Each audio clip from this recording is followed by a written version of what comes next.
yaa hunda dura galatoomii carraa kana nuti affeeruufi dhugaadha hajji yeroo dura aangoo dhufesan biyya kana keessatti namoota deeggaraa turan keessaa adda tokko ture haala gaariidhaan deeggaraa ture sababa deeggaraa tureefis qaba ani uumaa kiyyatti nama waan itti amane godhu wahiiti yeroo sanitti jalqaba dhufee maqaa oromootiin gara aangoo dhufee kanaaf nama maqaa oromootiin paartii oromoo keessa isa caalaa immoo tiim lammaarraan abdii guddaa qaba ture Ulamaa Magarsaan hedduun kabajaa hedduun amana tiimii inni keessa bahetu akka nama sanillee amanu na taasise san booda hojiilee gara tokko tokkoon argaa ture sababa hojii san argaa tureef hin deeggaraa ture haa ta'uyyuu malee garuu yeroo waan hin taane dalagaa turanittis wanni dalagaa ta'aa jiru dogongora jechaa ture haadha immoo yeroo guutumaa guututti mootummaan Abiy diina Oromoo ta'ee gadi bahe kanatti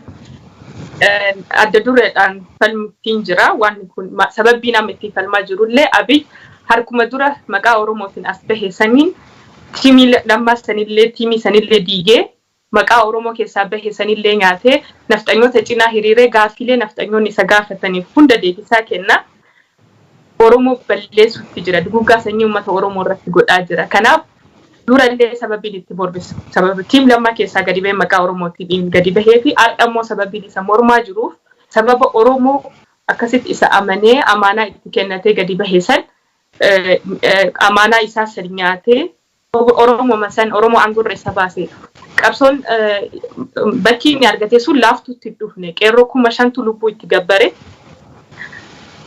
qabsoodhaan dhufte qabsoo san kan gochaa ture Oromoodha Oromootu itti du'e Oromootu itti salphatee Oromootu itti dubartii Oromootu itti gudeedame nutu itti salphatee aangoo sun dhufe erga aangoo sun dhufe booda immoo aangoo san qabatee waggaa lamaan kana keessatti waggaa tokko jalqabaa san an akka kiyyatti okay gaarii ture garuu waggaa lammataa kana kadhumaa kana keessattuu har'atti immoo nama itti hin bu'amnetti bu'e Haacaaluu nurraa fudhatee hayyoota keenya gurguddoo nuti akka abboota keenyatti akka qabsaa'ota keenyatti akka hoggantoota keenyatti ilaallu mana hidhaatti nurraa galche qeerroo keenya immoo kan nuti akka Oromiyaan jiraachuudhaaf qeerroon jiraachuu dirqama qeerroo san nurraa ajjeesee dubartoota keenya nurraa guddeedee kana hunda kan gochaa jiru ajaja mootummaa saniiti ajaja Abiy Ahmed ani nama biraatti illee miti amma kan hin gaafadhutti nama even if wanillee Shimallis Abdiisaa illee miti anaaf namni ani direct wanti kun isa ilaalata jedhee komadus namni kun itti gaafatamummaa guutuu fudhachuu qaba jedhee amanullee Abiy Ahmed ajaja isaatiin waraanni mootummaa kan Oromiyaa keessatti balbala namaatirra dhaabbatee nama fixaa jiru kun kan ajaju isuma mataa isaa Abiy Ahmed kanaaf wanni deeggareessanii fi wanni har'a mormaa jiruuf illee Oromoo dhumaa jira Oromoo addeessaa jira Oromoo hidhamaa jira dalagfanii tole hawwii gara keettiin deebi'aati qarreen biyya keessaa yeroo ammaa keessattuu qarreen Harargee kan Awwadaay Bordoddee Laangee Hirnaadha akka malee keessattuu ijoollee shamarranii umuriidhaan illee xixiqqoo ta'anii dubartoota gurguddoo qarree akka malee ba'aniitu gaaffii mirgaa gaafachaa jiru gootummaadhaan inni kun akkamitti ilaalte gootummaa qarree Harargee kana tole galatoomii jalqaba reakshiiniin kiyyaa yeroo dubartoonni Oromoodhaa biyya keessatti keessaa akkuma jettee daa'imman irraa kaasee haga hawwatlee gurguddootti hiriira bahanii nun ajjeesinaa nun reebinaa nun hidhinaa nun gudeedinaa jedhanii yeroo bahanii arguu kiyyatti hedduun gammadee hedduun abboottisee dhugaa dubbachuudhaaf dubartiin Oromoo akkuma dubartummaatti illee ta'ee waan hedduutu dubartii isaan hammisa san mara keessa taranii osoo namni tokko gad bahaa namni tokko dubbadhaa osoo isaanii jedhin ufumaa wal gurmeessanii bahanii akkasii mormachuun isaanii biyya san keessatti haala manayyuu ta'anii manattuu ajjeefaman san keessatti akkas ta'anii bahuun isaanii baay'ee shookina godhee san yoo ilaalu immoo hagam takka akka dararaan isaan irra gahaa jiru hagam takka immoo akkasumatti iyyuu dararamanii teennee duuna or like ijoolleen teenya nurraa ajjeefamtee ijoolleen teenya nurraa hidhamtee obboleeyyan teenya du'anii mana keessa teennee hin eenyu jedhanii bahuun isaanii anaaf isaan goota nama akka gootaatti laakka'u isaanii hedduun ajaa'ibaan because Europe miti or Amerikaa miti biyyi suni haala waraanni baasee nama deebisu haala waraanni nama bulchu keessa ta'anii bahanii nun ajjeesinaa jedhanii dubbachuun isaanii baay'ee ittiin boona baay'ee na boonsanii hagam akka isaan dararamaa jiran hagam akka isaan kutannoo qaban hagam akka isaan goota hagam akka isaan jeena ta'anii irraa hubadha nu warra biyya alaa ta'ee warra biyya keessaa naannolee hafan fi waan fakkeenyummaa guddaa qabu hojjetanii jedha hedduu na boonsanii. Tole naari caaltu gara keettan deebi'a yeroo ammaa kana akka kanattiin yeroo baay'ee dubartooti waan adda addaatiin qabamu sadarkaa adda addaatti dubartooti hacuucamoo dhachuu dandeenya maatii keessatti obboleessi jira abbaan jira haati jira dhiibbaa garagaraatu jira hawaasa keessatti akkasii amantii keessattis akkasii kana hundumaa bira darbanii akkamittiin gadi ba'anii mirga isaaniif falmachuuf ga'anii jetta akkamitti ilaalte caaltu. Ayyee ani xiqqoo ijoollee naannoo garaagaraa waliin carraa guddachuutiin argadhe ijoollee naannoo Harargee kan mataa kiyyaan itti dinqisiifadhutu jira hundinuu aadaa jira amantaa jira haa ta'u malee aadaa naannootti itti guddanutu jira. Ijoollee naannoo Harargee wanni itti ajaa'ibsiisadhus itti dinqisiifadhus ittiin hinaafus onnee waa dubbachuu qabanii waan itti yaadan waan itti dhagahame gadi bahanii uf ibsuu dandahanii kan dubartoota naannoo biraarraa adda ta'e wahii qaban jedheetiin amana. Santuu isaan baasee kasanirratti itti aan immoo akkuma beenu qabsoo marsaa kanaa hirnarraa eegalee hirnatti jalqabe.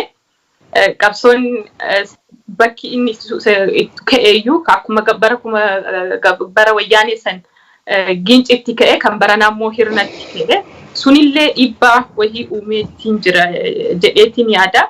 Garuu walumaa galatti wanti isaan dubartoota naannoo biraarraa adda bahanii waan kana dura dhaabbatanii itti gadi bahaniif haala guddinaa aadaa ittiin guddatan waan itti dhagahame dubbataniiti kan darban malee dubartiin Harargee cal'istee mataa qaqqabattee hin darbitu. Kun immoo waan ani akka mataa kiyyaatti itti hinaafu.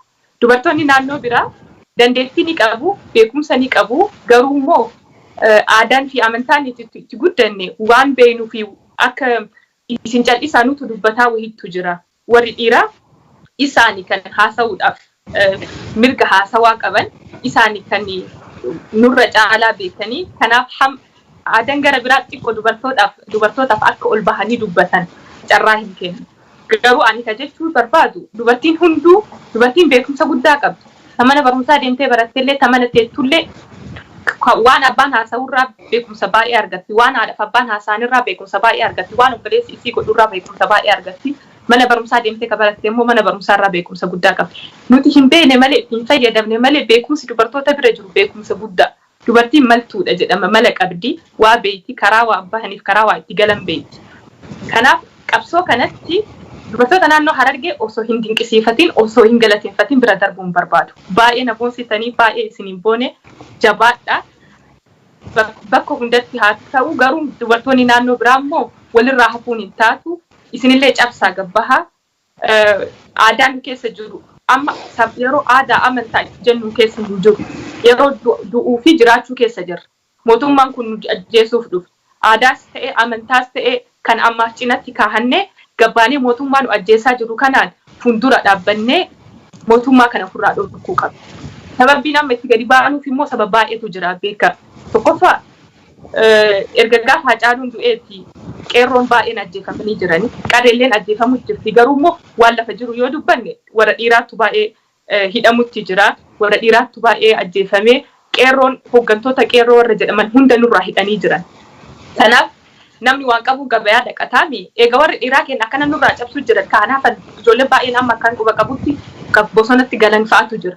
Kanaaf warra dhiiraa akkanatti nurraa eega cabsan plan A fi B qabna warri dhiiraa nurraa cabu nutummaa warri dubartii mana teennee qabsoo barannee jira hin beekna waa obboleessi keenya abbaan keenya abbootiin keenya godhaa turan haaluma saniin gadi baanee mootummaa kana ufurraa dhorkuu qabna addunyaan immoo dhiira caalaa dubartii dhageetti mootummaan Abiy yoo ka yaadattan taate kanaan dura ministeerota 10 shoomee ture ministeerota isaa 20 keessaa 10 godhee yeroo duraas na shoomee ture yeroo sanitti ministeeronni san kurnan arra takkitti yookiin lamatu aangorra jira hin jiran hundi isaaniitu haa ta'u iyyuu malee garuu yeroo sanitti piroofaayilii kijibaa ta'e wahii uumachuu dandahee jira hammam takka dubartii sadarkaa ministeeraatti ol fiddee sumuun kee akkasitti osii kaasu hunda har'a immoo gaafa dubartiin Oromoo hiriira isatti baatu addunyaan namicha kana kara biraatiin ilaaluu jalqaba ta'ee beeku seenaa Oromoo keessatti akka beekutti dubartiin mootummatti mormittee gadi baatee hin beektu haadhiira waliin gabbaatu malee kophaa gadi baatee hin beektu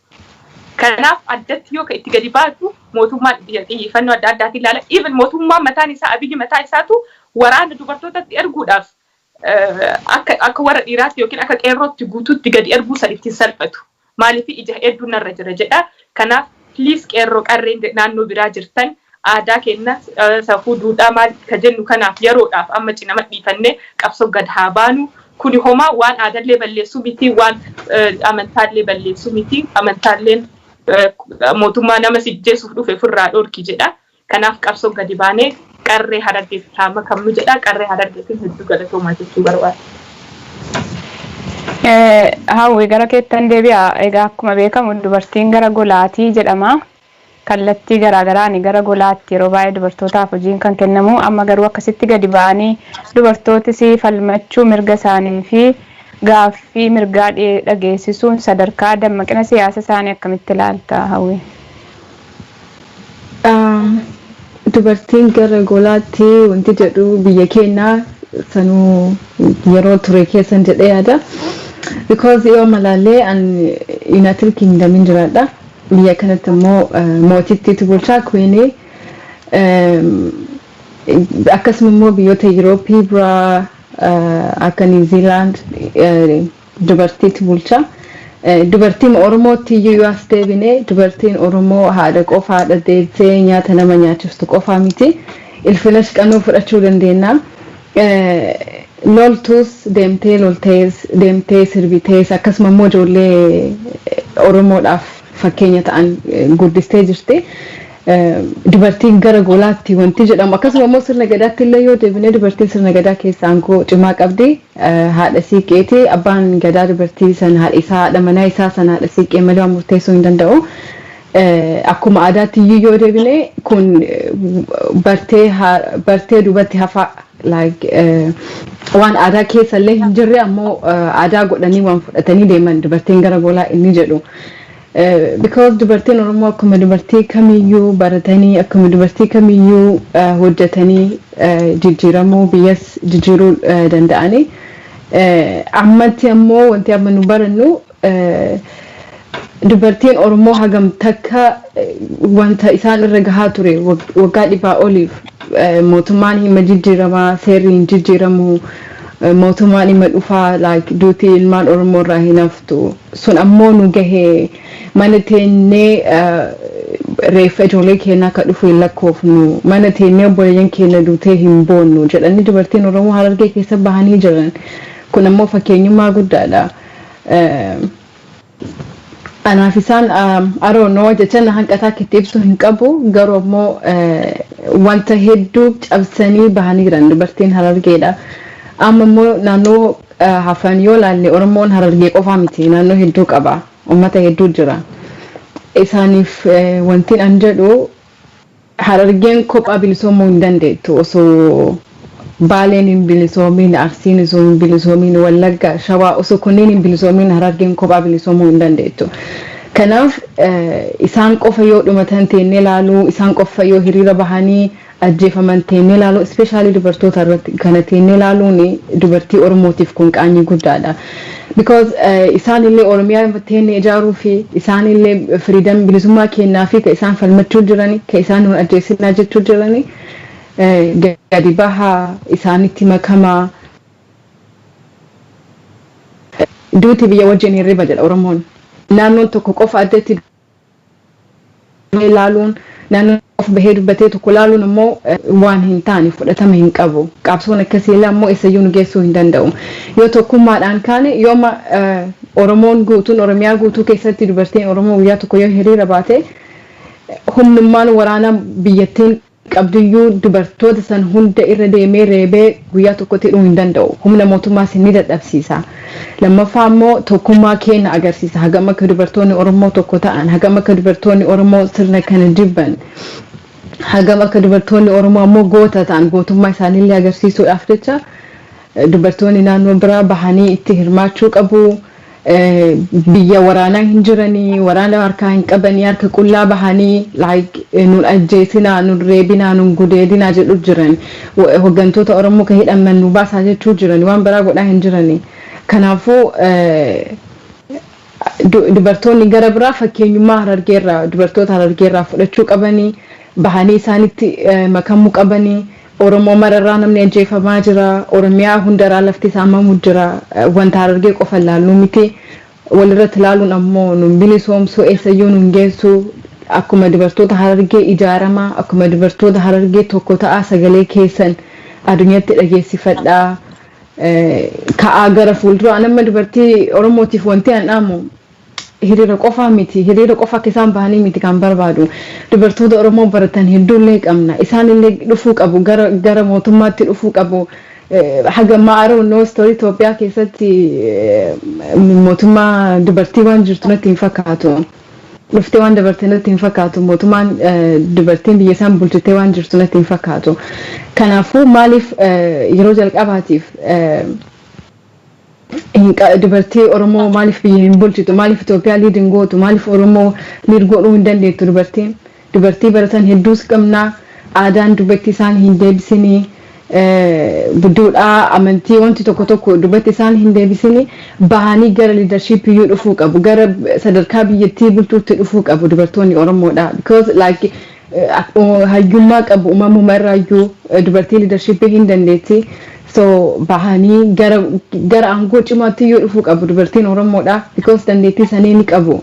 Kanaafuu waamichi kiyya dubartoota Oromoo biyya keessa jiraniif bahaa dubartoota Harargee cinaa dhaabbadhaa. Warri baratan barnoota keessanii uummata keessan tajaajilaa. Warri diyaasporaa ammoo bahaa hiriira isinis biyya kanatti dhiira caala dubartiin dhageettii guddaa qabdi. Bahaa hiriira dubartii Oromoo ammoo gara liidarshiipii nu koottaa jedhan. Tole galatoome. Caaltu wanta isaanirra dhaadannoo isaan qabatanii ba'an keessaa tokko hararummaan lafaa, harargummaan lafaa, Oromummaan lafaa jedhan. Maal akkamitti ilaalta jedhe ergaa isaanii kana? Ergaan isaan dabarsuu barbaadanii nuti tokkummaa mul'isuu barbaadaniiti. Yeroo ammaa kanatti mootummaan kun kaartaa garaagaraa taphachuu jira. Kaartaa amantaa taphataa, kaartaa gandummaa taphataa, kaartaa sabaa taphataa, waan hunda taphatee dadhabeeti. Ta'amma isa hafte nu keessa seenee nuyi Oromoo tana wanniidhaan lagaan gargar nu baasuu fedha. Saniif deebisaa kennanii jedheetiin amana. Nuti tokko bakka feene taanuus ani intalaksiitti arsummaa kiyyatti niin boona. Arsummaan tiyya garuu Oromummaa tiyyan caaltu. Harargee yoo ta'e Harargeetti Harargummaa kiyyatti niin boona. Harargummaan tiyya lafa garuu Oromummaa tiyya hin caaltu. Isa mul'isuu barbaadaniiti. Mootummaadhaaf deebisaa kennuudha kun. Nu qooduu hin dandeettu nuti tokko Oromoo tokko waan nurraa dhabamsiisuu hin dandeenye wahiiti ka jedhu irratti kan isaan dhaamsa kennuudhaaf bahan jedhee yaada. Dhaadannoo garaagaraa ajaa'ibaa qabsatanii bahan. Kan akkuma siin jedhe waa'ee amantaatiif deebisaa kennu qabatanii bahan. Kan waa'ee hayyoota Oromoo hiikii jedhu qabatanii bahan.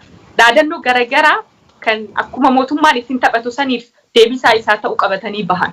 Ka gandummaadhaaf sabaa amantiidhaan hundaan deemuuf deebii kennanii. Haalummaan isaan itti qabsanii fi amma kareessiin jedhe dubartiin mala beektii ka jedheefsanii namni dubartiitti bu'e hin milkaa'u. Kun haqa lafarra jiru.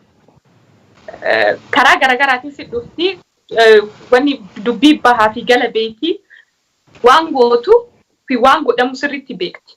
Kanaaf qabsoo keessattuu akka addunyaatittuu wanti dubartiin keessatti hirmaatte wanti dubartiin harkaa qabdu duuba deebi'een beeku. Ifu warra dhiiratu warra qabsoodhaaf gabbaa'u kan eebbisee kan gorsee wanni ka jedhu kan gadi baasu warra dubartootaati. Kanaaf haalli dhaadannoodhaan dubartoonni Harargeetti gadi qabattee baate deebisaa mootummaa saniidhaaf kan ta'uudha jedhee ittiin amanu. Akkasitti naaf gale akkasitti nu badhe. Tole Hawwi manni murtii Jawaarii fi hidhamtoota keenya uummata keenya uummanni keenya haa dhaga'amuu jedhan qeerroon Bordoddee. Dhaamsa isaanii kan akkamittiin ilaalte Hawwi? Wanta kana Hamzaanis dubbateera jedhanii isaan achitti qabuun, isaan hidhuun, isaanitti murteessuun biyya saniin hin diiga malee hin ijaaru. Oromoon sila akka yaada isaanii Baqqalaan yoo hin jirre, Jawaar yoo hin jirre, hooggantoonni siyaasaa kan amman hidhaa jiran kana yoo hin jirre akka Oromoo sagalee isaa baasuu hin dandeenyetti, akka Oromoon dubbachuu hin dandeenyetti, akka Oromoon gareen tokko qofa Oromoo liid godhuu jiru wahiitti yaaduu turani. Sun ammoo isaanii hin taane abbaan fedhes hidhamu, abbaan fedhes waan fedhe ta'u qabsoon Oromoo ammoo goolii qaba. Bakka isaan gahuu qabna jedhanii bakka Oromoon kaa'atee jira. Kanaafuu isaan hidhuun qabsoo Oromoof duuba deebisuu hin ta'u. Isaan hidhuun ammoo biyya san ijaaruu hin ta'u, biyya san diiguu malee. Akka yaada kiyyaatti isaan akkas jedhanii bahuun isaanii Oromoon tokkummaa isa hagam akka tokko ta'e, Oromoon hagam akka wal qabatee deemu bakka fedhaniyyuu jiraatan isaan hoggana Oromoo akka ta'an bakka fedhaniyyuu jiraatan akka isaan biyya bulchuu jiran. Because isaan biyya bulchaa hin jiranne manatti galee deebi'a uummanni karaa gubbaa deemee waraanaan ajjeefamuu ture. Bahanii uummata keenya gannuu hiikaa, uummata keenya gannuu dhiisaa jechuun isaanii nun hidhina, nun reebina, nun gudeedina. Kun miseejii guddaadha. Kun ammoo akka nama dhuunfaa tokkotti yoo yaadu humna biyya bulchaa jiruuf qaanii guddaadha kun. Dubartiin Oromoo siinqee qabattee yoo baate akka aadaatti waraanni fedhayyuu yoo jiraate addaan walitti san bira taranii waliin lolan achumatti dhaaban. Isaan immoo dubartii harka qullaa baate reebuu, dubartii harka qullaa